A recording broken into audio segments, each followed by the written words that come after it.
Samantala, tutukuyin sa isasagawang Marine Ecological Assessment ang eksaktong lawak ng pinsala sa Tubataha Reef na dulot ng pagsadsad ng USS Guardian. Kahit naialis na ang barkong pandigma sa Tubataha, tuloy pa rin ang paghahanap doon ng mga debris ng barko. Saksi si Rafi Tima. Mula sa crane ship ng Jascon 25, kitang-kitang namumuting bahagi ng South Atoll ng Tubataha Reef kung saan sumadsad ang USS Guardian itong Enero.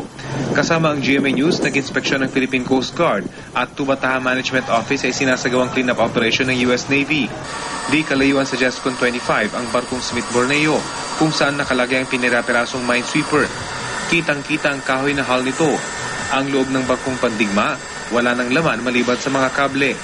Dadalhin ng US Navy sa kanilang base sa Japan ang natira mula sa sumadsad na warship. Sa ngayon ay nagsasagawa na lang ng cleanup operation ng US Navy dito sa lugar kung saan sumadsad ang USS Guardian. Mga malilit na parte na lang ng barko ang kanilang kinukuha at matatapos na ang salvage operation.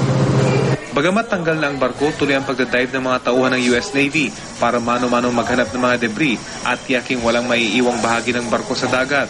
Ayon sa Salvage Operations Supervisor, nahirapan daw sila sa unang bahagi ng operasyon dahil sa lakas ng mga alon. The waves hit the side, that side would press in about a foot or 18 inches and all the machinery was moving around. So it wasn't the safest of working environments. Sa kuha ng Philippine Coast Guard, makikita ang pag-angat sa mga pinirasong bahagi ng barko.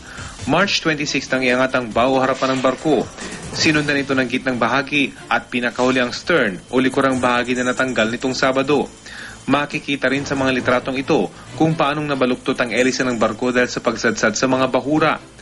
Nasiyahan naman daw ang Coast Guard at Tubataha Management Office sa isinagawang salvage operation. Pikit din ako sa ginawa ng US Navy because they really did a very thorough job on this one.